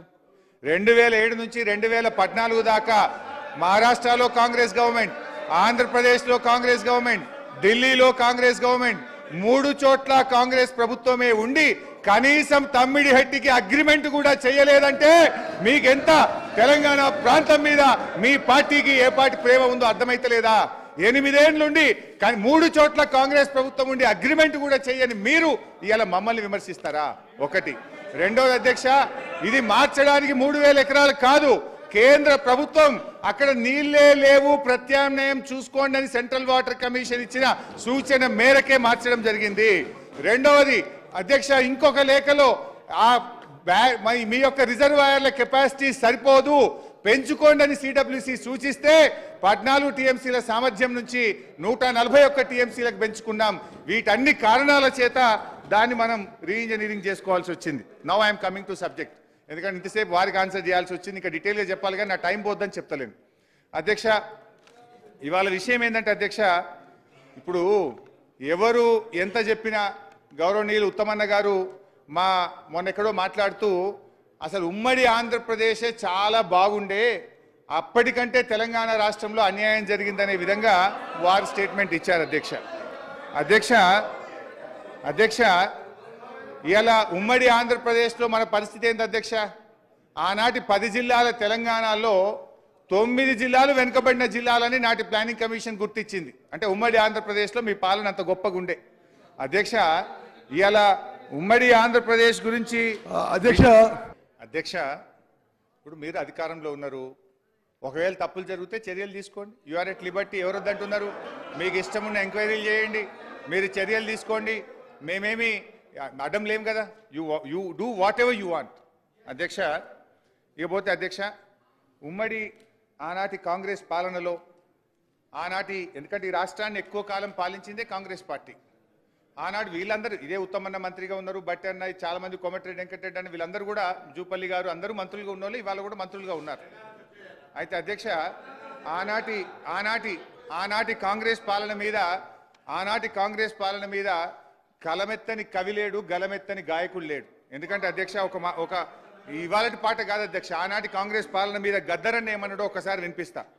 కాంగ్రెస్ పాలనలో రన్నా మన కన్నీళ్లే మిగిలాయో రన్నా, గోదావరి తల్లి గొల్లుమని ఏడ్చింది, కృష్ణమ్మ తల్లిరా కన్నీళ్లు రాల్చింది, సింగరేణి తల్లి సిన్నబోయింది, 610 జీవోనేమో 0 అయిందని ఆనాడు కాంగ్రెస్ పాలన మీద ప్రజా యుద్ధ నౌక గద్దరన్న చెప్పిన మాట అధ్యక్ష. అందశ్రీ గారు ఉత్తరాన గోదావరి ఉప్పొంగి ఉరకనేమి, దక్షిణాన కృష్ణమ్మ దర్జాగా పారనేమి, నీళ్లు లేక నోళ్లు తెరిచిన వీళ్లను చూడు, మా పల్లెలన్నీ బోసిబోగా తల్లడిల్లుతున్న తల్లి చూడు తెలంగాణ చుక్క నీళ్లు దేదేన దాన, మా గోడు తెలంగాణ బతుకు పాడైన దాన అని అందశ్రీ గారు ఆనాటి కాంగ్రెస్ పాలన మీద రాసిన పాట అధ్యక్ష. మరో కవి జయరాజు గారు అధ్యక్ష, వానమ్మ వానమ్మ ఒక్కసారన్న వచ్చిపోవనమ్మా, చేలల్ల నీళ్లు లేవు చెల్కల్ల నీళ్లు లేవు, నిన్ను నమ్మిన రైతు కళ్ళల్ల నీళ్లు లేవు అని చెప్పి మన జయరాజ్ గారు ప్రముఖ కవి ఆనాటి కాంగ్రెస్ పాలన మీద రాశారు అధ్యక్ష. అయితే అధ్యక్ష, మరి ఈరోజు బీఆర్ఎస్ ప్రభుత్వం వచ్చిన తర్వాత ఈ రాష్ట్రంలో సాగునీటి లభ్యత పెరిగింది, చెరువుల నిండా నీళ్లు వచ్చినాయి, భూగర్భ జలాలు పెరిగినాయి, సాగు విస్తీర్ణం పెరిగింది, పంట ఉత్పత్తి పెరిగింది, చేపల ఉత్పత్తి పెరిగింది. ఇది నిజం అధ్యక్ష, ఇది రైతుల అనుభవంలో కూడా ఉన్నది అధ్యక్ష. అధ్యక్ష అధ్యక్ష ఈరోజు అధ్యక్ష అధ్యక్ష ఇవాళ అన్ని చెప్తాను, ఎంత తొందర పడతారు అధ్యక్ష. ఈరోజు తెలంగాణ ప్రభుత్వం వచ్చిన తర్వాత ఒకప్పుడు మన ప్రాంతంలో అధ్యక్ష, మన ప్రాంతంలో వలసలు ఉంటుండే అధ్యక్ష. ఇవాళ మేము వచ్చిన తర్వాత చెరువులు బాగా చేసి, ప్రాజెక్టులు బాగా చేసి, నీళ్ళు ఇచ్చిన తర్వాత ఇలా వలసలు వాపసు వచ్చినాయి. పక్క రాష్ట్రాల నుంచి కూలీలు నాట్లేయడానికి వాళ్ళ తెలంగాణకు వచ్చేటువంటి పరిస్థితి వచ్చిందా లేదా అని నేను అడుగుతా ఉన్నా. ఇవాళ దక్షిణ భారత ధాన్యాగారంగా ఈ దేశానికే 10 రాష్ట్రాలకు అన్నం పెట్టే అన్నపూర్ణగా ఈ తెలంగాణను మనం మార్చినామా లేదా అధ్యక్ష? కేంద్ర ప్రభుత్వం మేము ఈ వడ్లు కొనలేము అని చేతులెత్తేస్తే ఢిల్లీకి పోయి ధర్నా చేసేంత పరిస్థితి వచ్చిందంటే ఈ రాష్ట్రం బాగుపడ్డట కాదా అని నేను అడుగుతా ఉన్నాను అధ్యక్ష. అధ్యక్ష, మా జగదీశన్ ఉన్నాడు ఇక్కడ. మేము ఆనాడు ఎస్ఆర్ఎస్పి స్టేజ్ 2కు ఒక్కనాడు కూడా చుక్క నీళ్లు పోలేదు. కాళేశ్వరం ప్రాజెక్టు నుంచి ఎస్ఆర్ఎస్పి స్టేజ్ 2 కాలువ పనులు పూర్తి చేసి 2 పంటలకు కూడా నీళ్లు ఇచ్చింది. నిజమా కాదా నేను అడుగుతా ఉన్నా. ఇలా ఇన్నిసార్లు డిస్టర్బ్ చేస్తారా సార్? ఇప్పుడు ఇలా ఎన్ని అబద్ధాలు. ఇప్పుడు వారు ఇప్పుడే ఒక నిమిషం కింద మాట్లాడుతూ 50 టీఎంసీలు సముద్రంలోకి నదిలోకి వదిలారని చెప్పారు. వారి బుక్ ఇది, పేజ్ నెంబర్. ఎన్ని అబద్ధాలు రే రే రే రే. గోబల్స్ నిజంగా వాళ్ళకి అవార్డు ఇవ్వాలి అధ్యక్ష. Page number 19 paragraph 1, 2, 3, 4 paragraph 5. గడిచిన 5 ఏళ్లలో కన్నపల్లి, అన్నారం, సుందిల్లా 162 టీఎంసీలు లిఫ్ట్ లేచి 30 టీఎంసీల నీళ్లను గేట్లెత్తి కిందికి వదిలారు అని బుక్లో ఉంది. ఒక నిమిషం క్రితం మన ఉత్తమన్న లేచి 50 టీఎంసీలు వదిలిండ్రు అన్నారు. అంటే ఎవరి గోబల్స్ అధ్యక్ష? ఇక ఒకటి. 2 అధ్యక్ష, అసలు బేసికల్లీ నేను ఇక చెప్పాలంటే టైం నాకు లేదు కానీ సింపుల్ సీదా గొల్ల లెక్క అధ్యక్ష. ఏంటిది? మరి కాంగ్రెస్ ప్రభుత్వ హయాములో నీళ్ళు ఎందుకు ఆరకపోయాయి ఎస్ఆర్ఎస్పి స్టేజ్ 2లా? కేసీఆర్ వచ్చినాక మరి ఎందుకు 2 పంటలకు తుంగతుర్తి, కోదాడ, సూర్యాపేట, మహబూబాదు, డోర్నకల్లు పక్కాగా 2 పంటలకు నీళ్ళు ఎట్లా వారినాయి? కుల్లాయిగా. ఎందుకంటే సింపుల్ ముచ్చటగా. మరి నిజంగా మరి ఆ రోజు అది కాళేశ్వరం నీళ్ళే కాకపోతే ఆ రోజు నీళ్లు పారాలి కదా. ఆ రోజు పారలేదు ఎందుకు, ఈ రోజు పారినాయి ఎందుకు అంటే పక్కాగా మేము ఆ నీళ్ళు ఇచ్చినాం. ఇది ఇప్పుడు టీవీలో చూస్తున్న సూర్యాపేటోళ్ళకు, తుంగతుర్తోళ్ళకు తెలియదా? ఆనాడు కోదాడోళ్ళకు తెలియదా? ఆనాడు కాంగ్రెస్ ప్రభుత్వంలో నీళ్లు రాలేదెందుకు, కేసీఆర్ వచ్చినాకనే వచ్చినాయి ఎందుకు? గంతే ముచ్చట అధ్యక్ష. స్పీకర్ గారు, వారు అట్లా మాట్లాడితే మీరు రికార్డులోకి అలో చేస్తారా సార్? అది డిలీట్ చేయాలి సార్. అది ఆయనకు రోజు అలవాటు అయిపోయింది సార్. రోజు మాట్లాడు, రోజు డిలీట్ చేసుడు, మేము డిమాండ్ చేసుడు అట్లా సార్. ఇప్పుడు వారు మాట్లాడడానికి ఆధారం ఉందా సార్? శాసనసభలో ఆ రకమైన ఆరోపణలు చేయొచ్చా అధ్యక్ష? దయచేసి ఆ వ్యాఖ్యలు వారు ఉపసంహరించుకోవాలి, మీరు డిలీట్ చేయాలి సార్. Kindly sir. ఇట్లయితే ఎట్లా సార్? మేము సభ హుందాతనం పెంచాలి సార్. మీ ఆ మాటలు తీసేయాలి సార్, దయచేసి సార్, ప్లీజ్ సార్. ఆ మాటలు తీసేయాలి సార్. తీసేద్దాం, అవి విత్డ్రా చేయండి సార్. విత్డ్రా చేద్దాం. ఇట్లా ఉంటుందా సార్? ఇంత చీప్గా మాట్లాడతారు అధ్యక్ష. ఈరోజు ఏ సబ్జెక్ట్ మాట్లాడదామంటే వీళ్ళు తాపుకోవాలి. ఇప్పుడు బ్రాహ్మణ వెళ్ళని చెప్దామంటే మళ్ళీ టైం వేస్ట్ అవుతుంది. అయితే అధ్యక్ష, ఇప్పుడు అన్నీ చెప్తాను, టైం అయింది. అన్నీ చెప్తా అధ్యక్ష ప్లీజ్ చెప్తానా? You give me time, I tell you అధ్యక్ష. అన్ని ఉన్నాయి ఆధారాలు అధ్యక్ష. ఈరోజు గౌరవ సభ్యులు గౌరవ ఉత్తమ్ కుమార్ రెడ్డి గారు చాలా విషయాలు చెప్పే ప్రయత్నం చేసినారు. కొంచెం మీరు కూడా టైం ఇవ్వాలి నా రిక్వెస్ట్. అయితే ఎస్ఆర్ఎస్పి మీద అధ్యక్ష, అంటే ఇప్పుడు ఏమంటున్నారు, ఆయకట్టు తక్కువ వచ్చిందని ఆయకట్టు విషయంలో కూడా కాళేశ్వరం విషయంలో ఒక సత్యదూరమైన విషయం సభకు చెప్పే ప్రయత్నం చేస్తున్నారు. యాక్చువల్గా కాళేశ్వరం కింద ఇప్పటిదాకా వచ్చిన ఆయకట్టు అధ్యక్ష ఇప్పుడు 98,500, మీది మీ ప్రకారం, వాస్తవానికి ఇంతకంటే ఎక్కువ ఉంది. మీ ప్రకారము మీరు ఇచ్చిన ప్రజెంటేషన్లో నుంచే చెప్తున్నాను నేను, 98,570 ఎకరాలు డైరెక్ట్ ఆయకట్టు ఇచ్చారని, 456 చెరువులు కాళేశ్వరం కెనాల్స్ కింద నింపడం ద్వారా 39,146 ఎకరాల ఆయకట్టు వచ్చిందని, 2,143 చెరువులు ఎస్ఆర్ఎస్పి స్టేజ్ 1, 2 కింద 1,67,000 ఎకరాలకు సప్లిమెంటేషన్ చేశామని, అదేవిధంగా స్టేజ్ 1, స్టేజ్ 2కు కాళేశ్వరం నీళ్లు తక్కువ పడ్డప్పుడు 2 తళ్లకు 3 తళ్లకు దాదాపు 17 లక్షల ఎకరాల స్థిరీకరణకు ఇది ఉపయోగపడ్డదని, అదేవిధంగా మెదక్ జిల్లాలో హల్దీ, కూడవెల్లి వాగులోకి కూడా మరి ఆ చెక్ డ్యాంలకు తద్వారా చెరువులకు నీళ్లు పడడం ద్వారా 20,576 ఎకరాలకు మరి ఇక్కడ కూడా ఆయకట్టు ఇచ్చినట్టుగా మీ యొక్క ప్రజెంటేషన్లోనే నేను చూసి చదువుతా ఉన్నాను అధ్యక్ష. అంటే దాదాపు కాళేశ్వరం మీద కొత్త ఆయకట్టు స్థిరీకరణ కలిపి దాదాపు 20 లక్షల ఎకరాల వరకు కూడా మేలు జరిగింది. కానీ మీరు ఎంతసేపు కొత్త ఆయకట్టును మాత్రమే చూపిస్తూ చెరువుల కింద వచ్చిన ఆయకట్టు, చెక్ డ్యాంల కింద వచ్చిన ఆయకట్టు, స్థిరీకరణ కింద వచ్చినటువంటి ఆయకట్టును చూయించకపోవడం అనేటువంటిది కరెక్ట్ కాదు.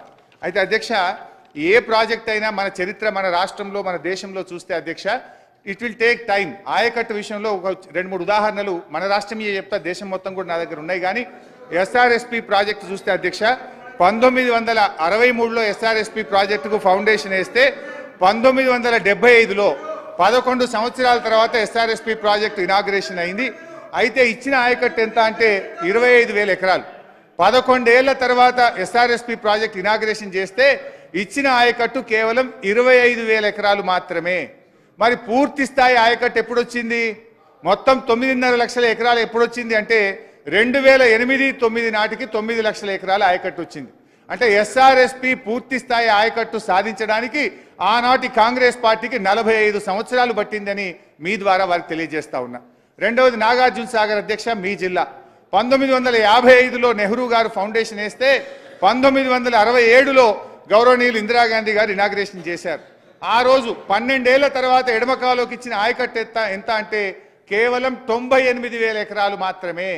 98,000 ఎకరాలు మాత్రమే. 12 ఏళ్ల తర్వాత 98,000 ఎకరాలకు ఎడమకాలోకి నీళ్లు వచ్చినాయి.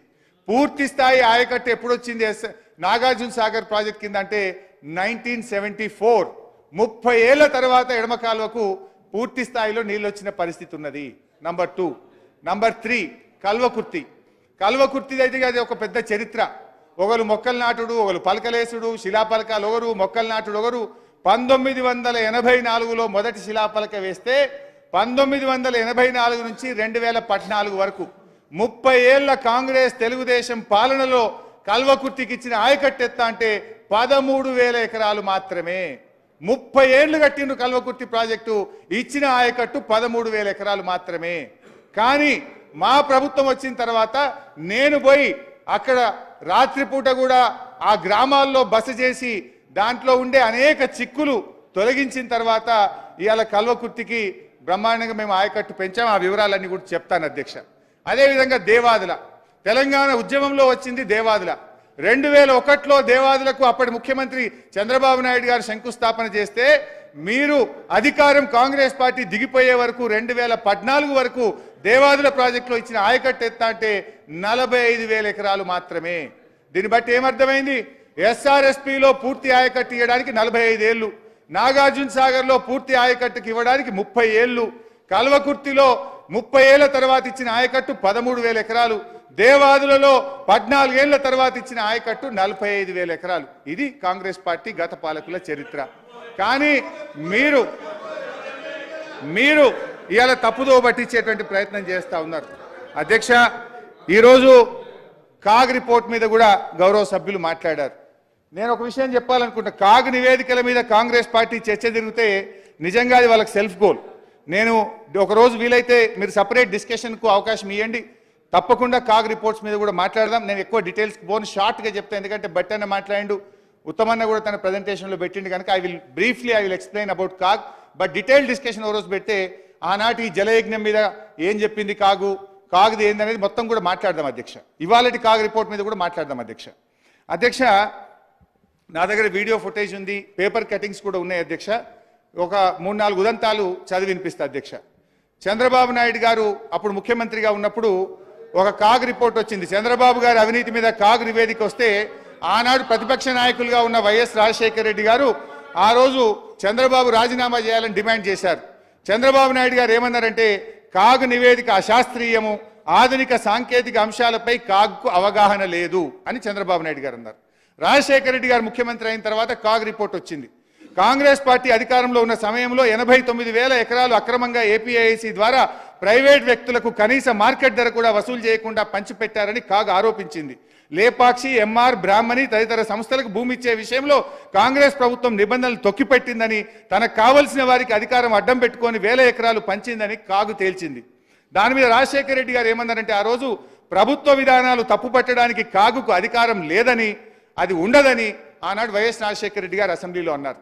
తర్వాత కిరణ్ కుమార్ రెడ్డి గారు ముఖ్యమంత్రిగా ఉన్నప్పుడు ఒక కాగ్ రిపోర్ట్ వస్తే కిరణ్ కుమార్ రెడ్డి గారు ఇదే అసెంబ్లీలో ఏమన్నారంటే అధ్యక్ష, కాగ్ నివేదిక ఏమైనా బైబిలా, ఖురానా, భగవద్గీతనా, అందులో ఉన్నాయన్నీ సరైనవని అనుకోవడానికి లేదు అని కిరణ్ కుమార్ రెడ్డి గారు ఇదే శాసనసభలో చెప్పిన విషయాన్ని గుర్తు చేస్తున్నా. శాసనసభ రికార్డు కూడా ఉంది, కావాలంటే ఆ రోజు డిస్కషన్ అంతా కూడా నేను చెప్పగలుగుతా. ఇకపోతే మన భారత మాజీ ప్రధానమంత్రి మన్మోహన్ సింగ్ గారు is a great man, learned man, everyone will respect him. ఆయన ఏమన్నారో ఒక్కసారి విందాం. కాగ్ రిపోర్టు ఢిల్లీలో పార్లమెంట్లో పెట్టినప్పుడు యూపీఏ ప్రభుత్వం యొక్క ఆదాయ వ్యయాలపై ఆనాటి కాగ్ అభ్యంతరం వ్యక్తం చేస్తే నిండు పార్లమెంట్లో ప్రధానమంత్రి హోదాలో మన్మోహన్ సింగ్ గారు ఏమన్నారంటే కాగ్ నివేదిక తప్పుల తడక, అన్ని ఊహాగానాలు, తప్పుడు అంచనాలు అని మన్మోహన్ సింగ్ గారు చెప్పారు. బొగ్గు గనుల కేటాయింపులో అవినీతి జరిగిందని కాగ్ చెప్తే అసలు కాగ్ చెప్పిన విషయాలకు ప్రామాణికతనే లేదు అని మన్మోహన్ సింగ్ గారు పార్లమెంట్లో చెప్పిన విషయాన్ని గుర్తు చేస్తున్నాను అధ్యక్ష. ముఖ్యమంత్రి గారు ఏందంటే ఏదో రకంగా మమ్మల్ని రెచ్చగొట్టాలి, సబ్జెక్ట్ డీవియేట్ చేయాలని ఒక ప్రయత్నమైనది అధ్యక్ష. అసలు క్షమాపణ చెప్పాల్సింది ఎవరు అధ్యక్ష? 8 ఏళ్ళు 2007లో కొబ్బరికాయ కొట్టి 2014 దాకా కనీసం మహారాష్ట్రతో అగ్రిమెంట్ చేయకుండా తెలంగాణను నిర్లక్ష్యం చేసినందుకు ఈ కాంగ్రెస్ పార్టీ నాయకులకు క్షమాపణ చెప్పాలి. 8 ఏళ్ళైనా కనీసం మహారాష్ట్రతో అంతర్రాష్ట్ర ఒప్పందం చేతగాలేదంటే అది మీ చేతగానితనం, మీ నిర్లక్ష్యం కాకపోతే ఏందని నేను అడుగుతా ఉన్నా అధ్యక్ష. యాక్చువల్గా నీళ్లు లేని చోట మీరు ప్రాజెక్టు కడితే సిడబ్ల్యూసి సూచనల మేరకు నీళ్లున్న చోటికి మార్చి మీరు పెట్టిన ఖర్చు వృధా కాకుండా సద్వినియోగం చేసేటువంటి ప్రయత్నం చేసాం అని మీ ద్వారా వారికి తెలియజేస్తా ఉన్నా అధ్యక్ష. రంగారెడ్డి జిల్లాకు అది టేల్ ఎండ్ అవుతుంది, నీళ్లు రాదని పాలమూరు ఎత్తిపోతల పథకం నుంచి 6 లక్షల ఎకరాలకు డిపిఆర్ లో స్పష్టంగా పెట్టాం. ఇవాళ రిజర్వాయర్లు అయిపోయినాయి, మీరు కాలువలు తవ్వుతే, ఎందుకంటే మొన్ననే మనకు నీటి కేటాయింపులు వచ్చినాయి, ఎన్విరాన్మెంట్ క్లియరెన్స్ కూడా అయిపోయింది. ఆ ఈసీ తెచ్చితే ఇవాళ కాలువలు తవ్వుతే రంగారెడ్డి జిల్లాకు 1 ఏడాదిలోగా నీళ్లు తెచ్చే అవకాశం ఉంది. ఆ పని చెయ్యండి అని చెప్పి మీ ద్వారా వారికి మనవి చేస్తా ఉన్నా అధ్యక్ష. ఈరోజు ఆ తమ్మిడిహట్టిలో ఆడ చాప్రాలనే వైల్డ్ లైఫ్ లో ఇరికిచ్చారు అధ్యక్ష. వాస్తవానికి ఆ రోజు నేను కూడా 2 సార్లు వెళ్ళాను అధ్యక్ష. మొదలు మేము వెళ్ళినప్పుడు అక్కడ కాంగ్రెస్ ప్రభుత్వం ఉంది. అప్పటి కాంగ్రెస్ ఇరిగేషన్ మినిస్టర్ గారిని నేను కలిస్తే మేము ఢిల్లీ కాంగ్రెస్ చెప్పినా ఏపీ కాంగ్రెస్ చెప్పినా అప్పుడే ఒప్పుకోలేదు, మేము ఒప్పుకునే సమస్య లేదు, ఎట్టి పరిస్థితుల్లో కూడా 152లో బ్యారేజ్ కట్టడానికి ఒప్పుకోము అని ఆనాడు మహారాష్ట్ర ఇరిగేషన్ మినిస్టర్ అప్పటి కాంగ్రెస్ ప్రభుత్వంలో చెప్పారు అధ్యక్ష. ఆ తర్వాత 6 నెలల తర్వాత ఎలక్షన్స్ అయ్యి అక్కడ బీజేపీ ప్రభుత్వం వచ్చింది. మళ్ళీ అక్కడికి వెళ్ళాం. అక్కడికి వెళ్ళి దేవేంద్ర ఫడ్నవీస్ గారు ముఖ్యమంత్రి అయితే వారిని అక్కడ ఇరిగేషన్ మినిస్టర్ను కలిసి మాకు ఇది ఒప్పుకోండి 152కు, మాకు తెలంగాణకు జీవనాధారం అని చెప్పి ఎన్ని రకాలుగా అడిగిన ఆయన ఏమన్నాడంటే అసలు దీనికి వ్యతిరేకంగా పోరాటం చేసిందే నేను, జైళ్లలో పడ్డా, అరెస్ట్ అయినా ఈరోజు రాష్ట్ర ముఖ్యమంత్రిగా నేనెట్లు ఒప్పుకుంటా 152కు, ఒప్పుకునే ప్రశ్నే లేదని కొత్తగా మహారాష్ట్రలో పదవి బాధ్యతలు చేపట్టిన ఫడ్నవీస్ ముఖ్యమంత్రి గారు చెప్పారు అధ్యక్ష. స్వయంగా కేసీఆర్ గారు కలిసి మేము కలిసి అన్ని ప్రయత్నాలు చేసిన తర్వాత ఒప్పుకునే ప్రశ్నే లేదు అని చెప్పి ఆ కొత్తగా వచ్చిన ప్రభుత్వం కూడా చెప్పిన తర్వాత ప్రత్యామ్నాయం లేని పరిస్థితి. 7 ఏళ్లు మీరు సమయం వృధా చేశారు. మరి మేము 7 ఏళ్లు దాని హెడ్ ఎక్కడ కట్టాలో అసలు మహారాష్ట్రలో అనుమతి లేకుండా మనం బ్యారేజ్ కట్టగలుగుతామా? మీలాగా 8 ఏళ్ల సమయం వృధా చేయాలనుకుంటున్నారా? అయితే ఆ రోజు వ్యాప్కోస్ అనే కేంద్ర ప్రభుత్వ సంస్థకు మాకు ఈ సమస్య వచ్చింది. ఒకవైపు సిడబ్ల్యూసి నీళ్లు లేదు, మీకు అవసరమైన నీటి లభ్యత తమ్మిడిహెట్టి దగ్గర లేదు, మీరు ప్రత్యామ్నాయం చూసుకోండి అని సిడబ్ల్యూసి చెప్తుంది. మరోవైపు మహారాష్ట్ర ఒప్పుకోనంటుంది. ప్రత్యామ్నాయం సూచించండి అని చెప్పి కేంద్ర ప్రభుత్వ సంస్థ వ్యాప్కోస్కి ఇస్తే వాళ్ళు ఇచ్చిన సూచన మేరకు మాత్రమే ఈ మేడిగడ్డ, తమ్మిడిహెట్టి, అన్నారం, సుందిల్లా బ్యారేజ్ల నిర్మాణం జరిగిందని మీ ద్వారా గౌరవ ముఖ్యమంత్రి గారికి ప్రభుత్వాన్ని తెలియజేస్తున్నా. అధ్యక్ష, ఈరోజు గౌరవనీయులు ముఖ్యమంత్రి గారు కానీ ఇరిగేషన్ శాఖ మంత్రి వర్యులు ఈరోజు ఈ బ్యారేజ్ దాన్ని ఏదో పార్లమెంట్ ఎలక్షన్స్ ఉన్నాయి లబ్ధి పొందాలని ఎక్కువ చేసి చూపే ప్రయత్నం చేస్తున్నారు. అఫ్ కోర్స్ ముఖ్యమంత్రి గారు ధోరణి అయితే ఎట్లుందంటే ఆయన ఆ మధ్య స్టేట్మెంట్ ఇచ్చారు సీఎం గారు, కేసీఆర్ గారి ఆనవాళ్లు లేకుండా చేస్తా అంటే ఆయన చేసిన మంచి పనులు ఏవి రేపు ప్రజలు గుర్తుంచుకోకుండా చేస్తా అనేటువంటి ఒక దాంతో ఆయన డిసైడ్ అయి ఉన్నాడు. నాకు డౌట్ కూడా వస్తూ ఉంది, వాళ్ళు ఈ బ్యారేజీలు కూలిపోవాలని ఉద్దేశపూర్వకంగా ఆలస్యం చేస్తున్నారనే అనుమానం కూడా కలుగుతూ ఉంది. దయచేసి రాజకీయం చేస్తే మా మీద ఎంతైనా బురద చల్లండి కానీ అధ్యక్ష, ఇప్పటికి 3 సార్లు చెప్పిన ప్రభుత్వం మీ దగ్గర ఉంది, ఏ విచారణ అయినా చేయండి, దానికి మేము సిద్ధమని చెప్పినాం. అయితే అధ్యక్ష, బ్యారేజీల విషయంలో ఈరోజు సరే ఆ సంఘటన మేము కూడా హర్షించము, తప్పు ఎవరు చేసినా తప్పే, దాన్ని ఎంక్వైరీ చేయండి, టెక్నికల్ డిఫాల్ట్ ఏందో తెలుసుకోండి, కానీ తొందరగా దాన్ని రిస్టోర్ చేసే ప్రయత్నం చేయండి. ఒక బ్యారేజీలే కాదు, కాళేశ్వరంలో మనం అనేక రిజర్వాయర్లు కట్టుకున్నాం, కాలువలు దవ్వుకున్నాం, ఎంతో ఆయకట్టు మనకు వచ్చేది ఉంది. అందువల్ల నేను మీతో కోరేది ఏంటంటే వర్షాకాలం వచ్చే లోపు దానికి టెక్నికల్గా ఒపీనియన్ తీసుకొని, సాంకేతిక నిపుణుల ఒపీనియన్ తీసుకొని సేఫ్ స్టేజ్కు దాన్ని తీసుకొచ్చి త్వరితగతిన దాన్ని రిస్టోర్ చేయాలని చెప్పి మీ ద్వారా ప్రభుత్వాన్ని కోరుతున్నాం. తప్పులు ఎవరు చేసినా, బాధ్యులు ఎవరైనా వారిని శిక్షించండి, దాన్ని ఎట్టి పరిస్థితుల్లో మేము సమర్థించము అని చెప్పి మీ ద్వారా వారు తెలియజేస్తున్నాం. అయితే అధ్యక్ష, ఈరోజు ఈ సంఘటన ఈ దేశంలో, ఈ రాష్ట్రంలో ఎప్పుడు జరగలేదు అన్నట్టుగా, ఒక ఇదేదో ఎప్పుడు జరగని మొదటిసారి జరిగింది అన్నట్టుగా చెప్తున్నారు అధ్యక్ష. వీళ్ళ హయాంలో కట్టిన కడెం ప్రాజెక్టు మొట్టమొదటి ఫిల్లింగ్కే మొత్తం కడెం ప్రాజెక్ట్ కొట్టుకుపోయింది ఆనాటి కాంగ్రెస్ ప్రభుత్వ హయాంలో. ఒకసారి కాదు అధ్యక్ష, 2 సార్లు కడెం ప్రాజెక్ట్ కొట్టుకుపోయింది అధ్యక్ష. దేవాదుల లిఫ్ట్ ఇరిగేషన్ స్టార్ట్ చేస్తే ఇగో పైపులు పటాకుల్లాగా పేలిపోయి దేవాదుల పైపులు ఆనాటి కాంగ్రెస్ ప్రభుత్వ హయాంలో నీళ్ళన్నీ పొలాలలోకి వెళ్ళి రైతులకు ఎంత నష్టం జరిగిందో చెప్తున్నా అధ్యక్ష. ఆనాడు వైఎస్ రాజశేఖర రెడ్డి గారు ముఖ్యమంత్రిగా ఉన్నప్పుడు పంజాగుట్టలో కడుతున్నటువంటి ఫ్లైఓవర్ అది కట్టకముందే, కడుతుండగానే ఆ ఫ్లైఓవర్ కూలిపోయి చాలా మంది చనిపోయినటువంటి విషయాన్ని మీ ద్వారా గుర్తు చేస్తా ఉన్నా. అదేవిధంగా దేవాదుల ఫేజ్ 3లో టనల్ కూలిపోయి 3 చనిపోవడమే కాకుండా ఆ టనల్ మొత్తం ఎంత దెబ్బతిన్నదో కూడా మీకు గుర్తు చేస్తా ఉన్నా. అదేవిధంగా ఈరోజు సింగూరు డ్యామ్ గేట్లు కొట్టుకుపోయినాయి, ఎల్లంపల్లి డ్యామ్ బండ్స్ స్పిల్వే కొట్టుకుపోయింది. అదే కాకుండా మన తాలిపేరు రిజర్వాయర్ ఖమ్మం జిల్లాలో 2 సార్లు కొట్టుకుపోయింది అధ్యక్ష. అదే కాకుండా వరంగల్లో పాలెం వాగు 2 సార్లు వరుసగా కొట్టుకుపోయింది అధ్యక్ష. ఆ రోజుల్లో పుట్టంగండి ఉదయం ముఖ్యమంత్రి గారు ప్రారంభిస్తే సాయంత్రానికి మొత్తం లీక్ అయిపోతే మోటార్లు బంద్ చేసినటువంటి పరిస్థితి అధ్యక్ష. సాత్నాల డ్యాము హెడ్ రెగ్యులేటర్ కూడా కొట్టుకుపోయింది అధ్యక్ష. మూసీ గేట్లు మీ ప్రభుత్వంలో కాంగ్రెస్ హయాంలో కూడా ఒకసారి కొట్టుకుపోయినటువంటి పరిస్థితి ఉంది అధ్యక్ష. కేంద్ర ప్రభుత్వ ఆధ్వర్యంలో కడుతున్న పోలవరంలో కూడా సిడబ్ల్యూసి ఆధ్వర్యంలో నిర్మాణం జరుగుతున్న పోలవరంలో కూడా డయాఫ్రేమ్ వాల్ కొట్టుకుపోయినటువంటి పరిస్థితి ఉంది. దురదృష్టకరం, కొన్ని సందర్భాల్లో ఇటువంటి సంఘటనలు జరుగుతాయి. దానికి విచారణ జరపాలి, రిస్టోర్ చేయాలి, రైతులకు మేలు చేయాలి, రైతుల ప్రయోజనాలు దెబ్బతినకుండా కాపాడాల్సినటువంటి బాధ్యత ఇవాళ ప్రభుత్వాల మీద ఉంటుందని చెప్పి నేను మీ ద్వారా వారికి తెలియజేస్తున్నా అధ్యక్ష.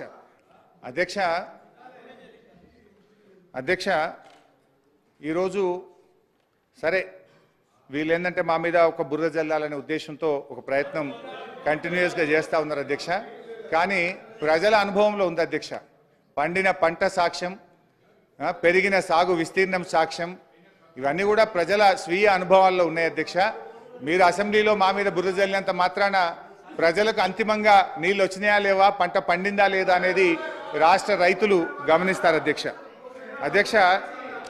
ఈ ప్రభుత్వం ఇవాళ మేము వచ్చిన తర్వాత అధ్యక్ష ఆనాటి కాంగ్రెస్ ప్రభుత్వాలు చెరువులను పట్టించుకోకపోవడం వల్ల చెరువులన్నీ కూడా చిన్న వర్షానికే తెగిపోయేటువంటి పరిస్థితి ఉండే. కాకతీయుల వారసత్వ సంపదగా వచ్చినటువంటి ఆ చెరువులను గత ప్రభుత్వాలు పట్టించుకోకపోతే మేము మిషన్ కాకతీయ అనేటువంటి ఒక కార్యక్రమం ద్వారా రాష్ట్రంలోని చెరువులన్నీ కూడా పునరుద్ధరించేటువంటి కార్యక్రమం చేశాం. ఆ మిషన్ కాకతీయను అధ్యక్ష మ్యాగ్సెసే అవార్డు గ్రహీత రాజేంద్ర ప్రసాద్ గారు మెచ్చుకున్నారు, ఎంఎస్ స్వామినాథన్ గారు మెచ్చుకున్నారు, మన హైకోర్టు చీఫ్ జస్టిస్ గారు మెచ్చుకున్నారు, అమెరికాలోని మిచిగాన్ యూనివర్సిటీ, చికాగో యూనివర్సిటీ కూడా వచ్చి స్టడీ చేసి ఈ కార్యక్రమాన్ని అభినందించినటువంటి విషయాన్ని మీ ద్వారా గౌరవ సభ్యులకు తెలియజేస్తా ఉన్నా. అధ్యక్ష, మిషన్ కాకతీయ ప్రోగ్రాం 4 ఏళ్లలో యుద్ధ ప్రాతిపదికన చేస్తే 15 లక్షల ఎకరాల ఆయకట్టు స్థిరీకరణ జరిగింది. ఇలా రైతులకు మేలు జరిగింది. 15 లక్షల ఎకరాల్లో ఆయకట్టు పెరగడమే కాదు, మత్స్య సంపద పెరిగింది, భూగర్భ జలాలు కూడా పెరిగి రైతులకు ఎంతగానో మేలు జరిగింది అధ్యక్ష. ఉదాహరణకు అధ్యక్ష, గతంలో ఒక చిన్న వర్షం పడితే చెరువులు ఎట్లా తెగినాయి, ఇప్పుడు మిషన్ కాకతీయ తర్వాత చెరువులు తెగడం ఎట్లా తగ్గిందో కూడా నేను వివరాలతో సహా కూడా చెప్పగలుగుతా అధ్యక్ష. 2009లో 1107 చెరువులు తెగినాయి, 2010లో 4251 చెరువులు తెగాయి, 2011లో అది డ్రాటు 393, 2012లో 659, 2013లో 1868. ఇట్లా వేల సంఖ్యలో వర్షాలు బట్టి ఆ రోజుల్లో చెరువులు తెగేది. మిషన్ కాకతీయ తర్వాత ఎప్పుడు కూడా అది 3 డిజిట్ దాటలేదు. ఎంత వర్షాలు పడ్డా కూడా చక్కగా మరి ఆ చెరువుల్ని కాపాడినాం, రిస్టోర్ చేసినాం. కనుక రైతాంగానికి నీళ్లు వచ్చినాయి, పశుపక్షాదులకు కూడా నీళ్లు దొరికినాయి, భూగర్భ జలాలు పెరిగినాయి, మంచి పంటలు కూడా పండినాయి అధ్యక్ష. ఇవే కాకుండా అధ్యక్ష, గత ప్రభుత్వాల హయాంలో మన కాంగ్రెస్ ప్రభుత్వ పెద్దలు ఆ రోజుల్లో ఏముండేదంటే కాలువల ద్వారా, అంటే ప్రాజెక్టుల కాలువల ద్వారా చెరువులకు నీళ్ళు ఇవ్వద్దు అనే ఒక నిబంధన ఉండేది. ఆ రోజు వీళ్ళు ఎవరు మాట్లాడే వాళ్ళు కాదు. ఎందుకంటే చెరువులు మనం ఎక్కువ నీళ్లు డ్రా చేస్తే కిందికి కృష్ణాకో డెల్టాకో వాళ్ళకి నీళ్ళు తక్కువ పోతాయని బాధ ఉండేది. ఆ రోజుల్లో మరి అవకాశం లేకపోతే మన కేసీఆర్ గారి ప్రభుత్వం, కేసీఆర్ గారి నిర్ణయం తీసుకొని ఈ రాష్ట్రంలో అన్ని చెరువులకు కూడా తూములు పెట్టండి, ప్రాజెక్టులతో లింక్ చేయండి అని చెప్పి నిర్ణయం తీసుకొని 6260 చెరువులను ప్రాజెక్టులతో అనుసంధానం చేయడం ద్వారా మరి బ్రహ్మాండమైనటువంటి పంటలు పండినాయి. ఆనాడు చెరువులకు నీళ్లు ఇవ్వడం అంటే నేరం. కేసీఆర్ గారి హయాంలో ప్రాజెక్టుల నుంచి చెరువులకు నీళ్లు ఇవ్వడం ఒక వరంగా మారిందని చెప్పి మీకు తెలియజేస్తా ఉన్నా అధ్యక్ష. ఈ చెక్ డ్యాంల నిర్మాణం రాష్ట్రంలో దాదాపు 1402 చెక్ డ్యాంలను మరి మా ప్రభుత్వం మంజూరు చేసి నిర్మించడం వల్ల రాష్ట్రంలో దాదాపు ప్రత్యక్షంగా పరోక్షంగా 4 నుంచి 5 లక్షల ఎకరాలకు సాగునీరు అందింది, భూగర్భ జలాలు పెరిగి ఎంతో మేలు జరిగింది అధ్యక్ష. అదేవిధంగా గతంలో కట్టిన ప్రాజెక్టులకు మరి కాలువలు సరిగ్గా మెయింటెనెన్స్ లేక అప్పటి ప్రభుత్వాలు పట్టించుకోకపోక కాలువలలో చెట్లు మొలిచి పగుళ్ళు ఏర్పడ్డటువంటి పరిస్థితి, చివరి ఆయకట్టుకు నీళ్లు రానటువంటి పరిస్థితి. దాదాపు మరి ఐపీ క్రియేటెడ్, ఐపీ యూటిలైజ్డ్ మధ్య 40% గ్యాప్ ఉందని చెప్పి మేము గుర్తించాం. పేరుకు ఎస్ఆర్ఎస్పి 9 లక్షల ఎకరాలు, కానీ ఎన్నడూ 6 లక్షల ఎకరాలు పారినటువంటి పరిస్థితి లేదు. దాన్ని గమనించి ప్రభుత్వం ఏం చేసిందంటే ఈ కెనాల్స్ అన్ని కూడా మేము మోడర్నైజేషన్ చేయాలని SRSP canals, Nagarjuna Sagar canals, Nizam Sagar, Rajoli బండ, గణపురం ఆనకట్టు, సదర్మాట్, మూసి, సాత్నాల, చెలిమలవాగు, స్వర్ణ, నల్లవాగు, శనిగరం ప్రాజెక్ట్, వీటి కాలువలన్నీ కూడా ఆధునీకరించి చివరి ఆయకట్టుకు నీళ్లు పోయే విధంగా మా ప్రభుత్వం కృషి చేసింది అధ్యక్ష. అంతేకాకుండా అధ్యక్ష, ఇవాళ ఆయకట్టు విషయంలో కూడా మా ప్రభుత్వం వచ్చిన తర్వాత వచ్చిన ఆయకట్టు అధ్యక్ష, మేజర్ ఇరిగేషన్లో 14,46,000, మీడియం ఇరిగేషన్లో 59,000, మైనర్ ఇరిగేషన్లో ఆదిలాబాద్ జిల్లాలో కట్టిన కొత్త చెరువులు ఇతర జిల్లాల్లో వచ్చినాయి కలిపి 60,000, టీఎస్ఐడిసి ద్వారా 1,58,000, మొత్తం 17,24,000 ఎకరాలకు కొత్త ఆయకట్టు మేము క్రియేట్ చేయడం జరిగింది. మరి గతంలో అదేవిధంగా స్టెబిలైజేషన్ అధ్యక్ష, అంటే ఏదైనా ప్రాజెక్టులో నీళ్లు తక్కువ పడ్డప్పుడు మనం సప్లిమెంట్ చేసే దాన్ని స్టెబిలైజేషన్ అంటాం.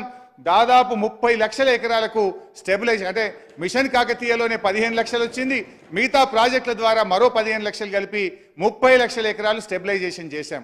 అంటే 17,24,000 ఎకరాల కొత్త ఆయకట్టు, 30 లక్షల ఎకరాలు స్టెబిలైజేషన్ చేశాం. తెలంగాణ ఏర్పడ్డ తర్వాత పూర్తి చేసిన ప్రాజెక్టుల అధ్యక్ష, తుమ్మిళ్ళ ఎత్తిపోతల పథకం, Bhakta Ramadasu, mid Maner, SRSP stage 2, అదేవిధంగా అన్నపూర్ణ, రంగనాయక్ సాగర్, మల్లన్న సాగర్, కొండపోచమ్మ సాగర్ రిజర్వాయర్లు, ఎస్ఆర్ఎస్పి పునర్జీవన పథకం, బాగారెడ్డి సింగూరు కాలువలను ఎత్తిపోతల పథకాన్ని పూర్తి చేయడం, కిన్నెరసాని కాలువలు, గొల్లవాగు, మత్తడివాగు, పాలెంవాగు, ర్యాలీవాగు, గడ్డెన్న శుద్ధవాగు, చౌటుపల్లి హనుమంతరెడ్డి ఎత్తిపోతల పథకం, గూడెం ఎత్తిపోతల పథకం, బేతుపల్లి వరద కాలువ, ఎన్టీఆర్ కాలువ, నేను ఆ రోజు తుమ్మల నాగేశ్వరరావు గారు పోయి ఇనాగ్రేషన్ చేసినాం. ఎన్టీఆర్ కాలువ, గట్టు పొడిచిన వాగు, అదేవిధంగా సమ్మక్క బ్యారేజు, ఇవన్నీ కూడా తెలంగాణ ప్రభుత్వంలో ఈ ప్రాజెక్టులన్నీ కూడా పూర్తి చేయడం జరిగింది అధ్యక్ష. ఇవి కాకుండా అధ్యక్ష, ఆనాడు గౌరవెల్లి రిజర్వాయర్ పూర్తి చేసినాం అంతే తప్ప నేను చదవలే కదా, మేము వీఆర్ జెన్యున్గానే చెప్తామన్నా, మీలాగా అట్లా చేయమని. అధ్యక్ష మరి గతంలో అధ్యక్ష ఒక చిన్న కంపారిజన్ కూడా గౌరవ సభ్యులు గమనించాలి అధ్యక్ష. ఆ రోజు కాంగ్రెస్ ప్రభుత్వం 10 ఏళ్లలో, అరే మీకు టైం వచ్చినప్పుడు మాట్లాడండి బ్రదర్, మీకు టైం వచ్చినప్పుడు మాట్లాడండి. కాంగ్రెస్ ప్రభుత్వం 10 ఏళ్లలో, ఒక్క నిమిషం అన్న, ఒక్క నిమిషం ప్లీజ్ ప్లీజ్ ప్లీజ్, నేను ఐఎమ్ నాట్ ఈల్డింగ్ సార్. గత కాంగ్రెస్ ప్రభుత్వం 10 ఏళ్లలో జలయజ్ఞం పేరు మీద అప్పుడు ప్రాజెక్టులు స్టార్ట్ చేసినారు అధ్యక్ష. మన తెలంగాణలో జలయజ్ఞంలో ఆ రోజు 19 భారీ ప్రాజెక్టులు, 12 మధ్య తరహా ప్రాజెక్టులు, 2 ప్రాజెక్టుల ఆధునీకరణ అండ్ వరంగల్ ఖమ్మం జిల్లాలో గోదావరి కరకట్టల నిర్మాణం, మొత్తం 35 పనులు ఆ రోజు ప్రాజెక్టులు తెలంగాణలో శాంక్షన్ చేసినారు అధ్యక్ష. ఈ 35 ప్రాజెక్టులు స్టార్ట్ చేస్తే 10 ఏళ్లలో ఒక్క ప్రాజెక్ట్ అన్న పూర్తి చేసినారా అని చెప్పి నేను అడుగుతా ఉన్నా. ఎక్సెప్ట్ మన గుత్పా అలీసాగర్ లిఫ్ట్, అది 90% గత తెలుగుదేశం ప్రభుత్వ హయాంలో మంజూరై 90% పూర్తయితే ఆ 10% పనిని పూర్తి చేసి అది నీళ్లు సప్లిమెంటేషన్, కొత్త ఆయకట్టు కూడా కాదు, ఒక్క గుత్పా అలీసాగర్ తప్ప జలయజ్ఞంలో స్టార్ట్ చేసినటువంటి 35 ప్రాజెక్టులలో ఒక్క ప్రాజెక్ట్ అన్న పూర్తి చేశారని మీ ద్వారా నేను అడుగుతా ఉన్నాను అధ్యక్ష.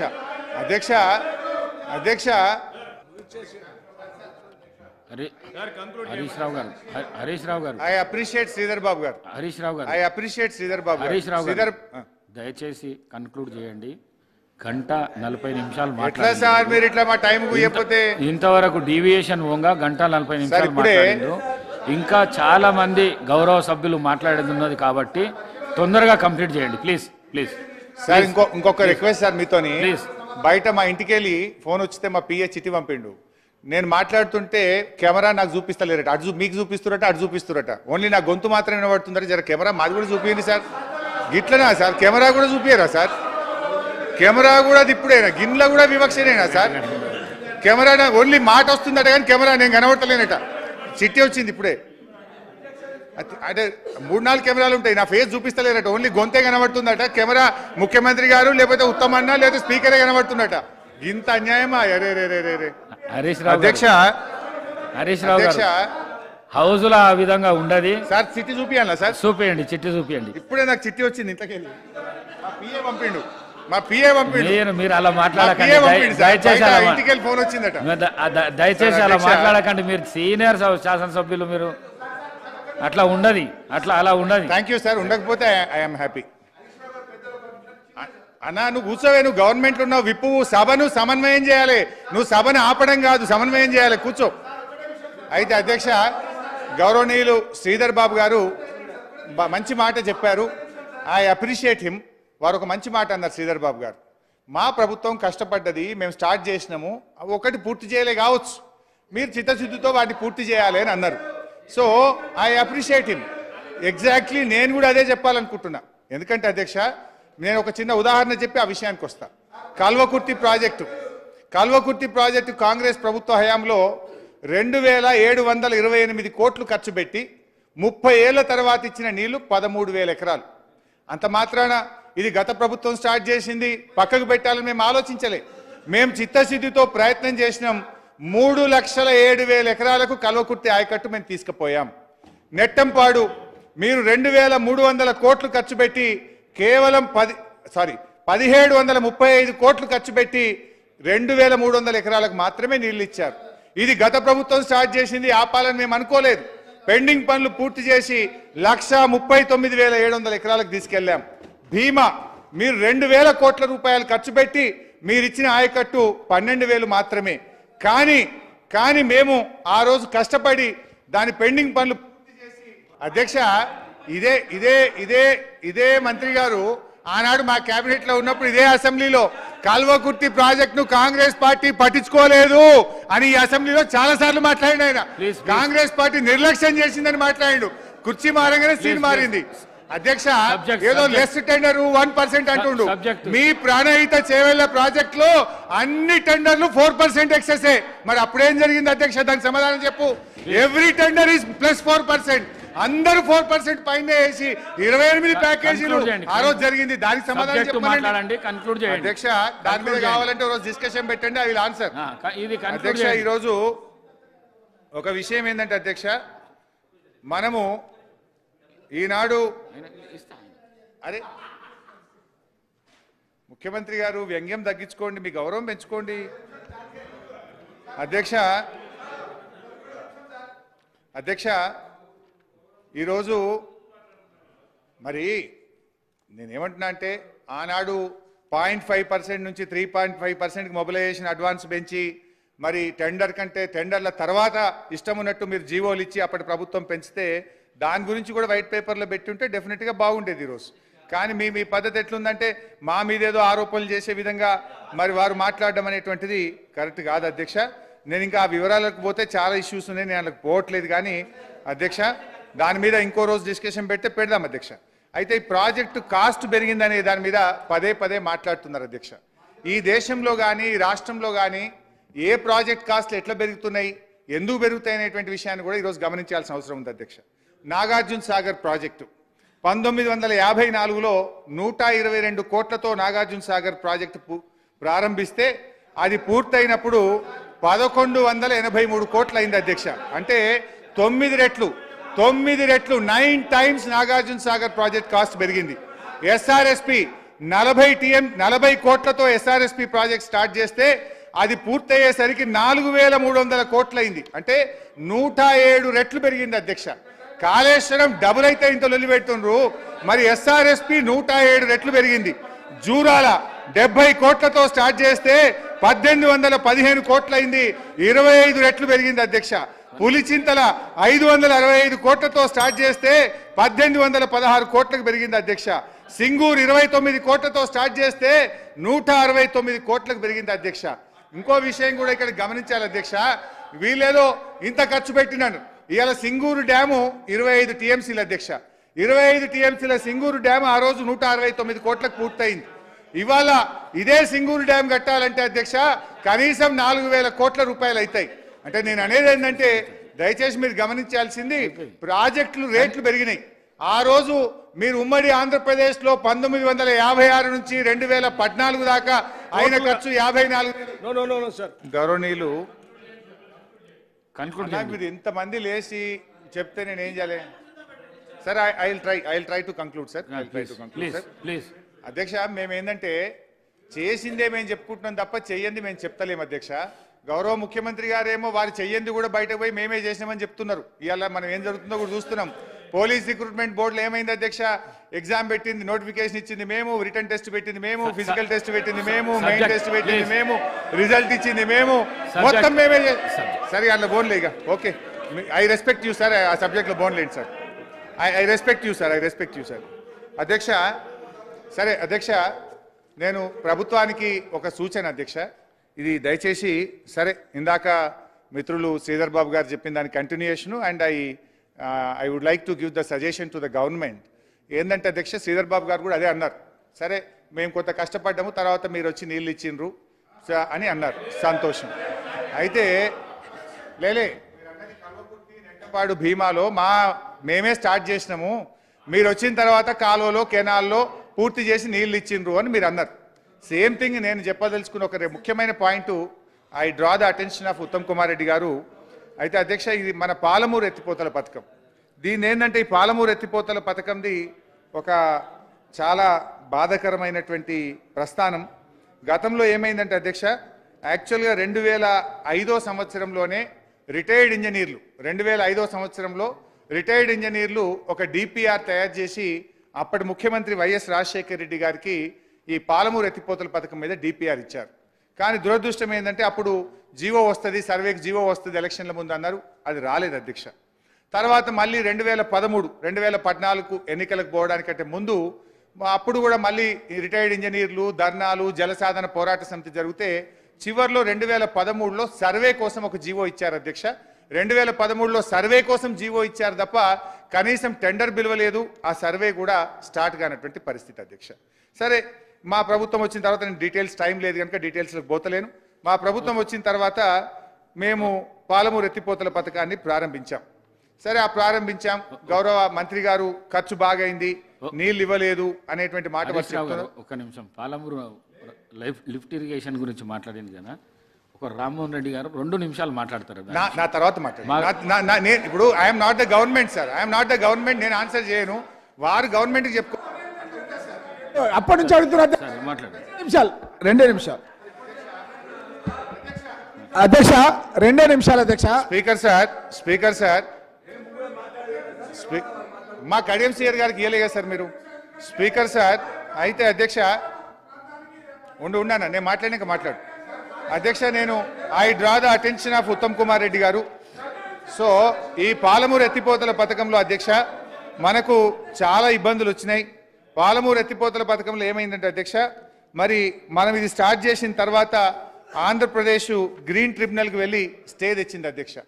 ఆంధ్రప్రదేశ్ ప్రభుత్వం గ్రీన్ ట్రిబ్యునల్ పై స్టే తెస్తే మనం సుప్రీంకోర్టుకు పోయి సుప్రీంకోర్టు ద్వారా గ్రీన్ ట్రిబ్యునల్ స్టేను వేకేట్ చేపించి మేము త్రాగునీటి కోసం ఈ పని చేసుకుంటున్నామని చెప్పి ప్రభుత్వాన్ని మరి సుప్రీంకోర్టులో బలమైనటువంటి వాదనలు వినిపించి మనం సుప్రీంకోర్టు ఆర్డర్ ద్వారా పనులు మనం కొనసాగించుకున్నాం అధ్యక్ష. అయితే ఆ రోజు మనకు నీటి కేటాయింపులు లేవు గనక మనం దాన్ని మన సాగునీటి ప్రాజెక్టుగా చూపించుకునే అవకాశం లేదు. కానీ మనము ఒకవైపు ట్రిబ్యునల్లో ఆర్గ్యుమెంట్స్ నడుస్తూ ఉన్నాయి. మనము తొందరగా రిజర్వాయర్లు కట్టి పనులు చేసుకుంటే రేపు ఏం జరుగుద్దంటే మనకు రైట్ ఏర్పడుతుంది, ట్రిబ్యునల్లో వాటర్ అలొకేషన్ వచ్చేటువంటి అవకాశం ఉంటుందని చెప్పి మనం దాన్ని ముందుకు తీసుకొని పోయినాం. గౌరవనీయులు ఉత్తమ్ కుమార్ రెడ్డి గారు కూడా 1 TMCకి తగ్గించారన్నారు. వాస్తవానికి తగ్గించింది ఓన్లీ మోటార్లు పెట్టే విషయంలోనే. టన్నెళ్ళు 2 TMCలకు తవ్వాం, రిజర్వాయర్లు మొత్తం కూడా అదే విధంగా కట్టాం, పంప్ హౌస్ కూడా 2 TMCలకు చేశాం.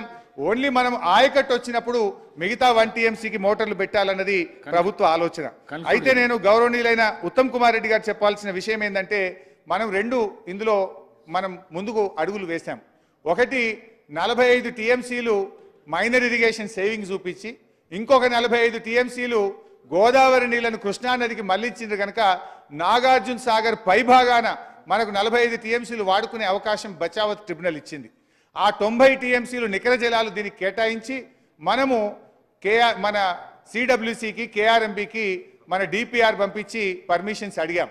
అయితే వాళ్ళు పర్మిషన్స్ ఇవ్వకపోతే కూడా మనం గట్టిగా కొట్లాడి మీరు అప్పర్ భద్రాకు కర్ణాటకకి ఎట్లిస్తారు మాకు ఎట్లియరన్న తర్వాత వాళ్ళు ఒప్పుకోవడం, ఆ DPR పరిశీలన జరిగింది.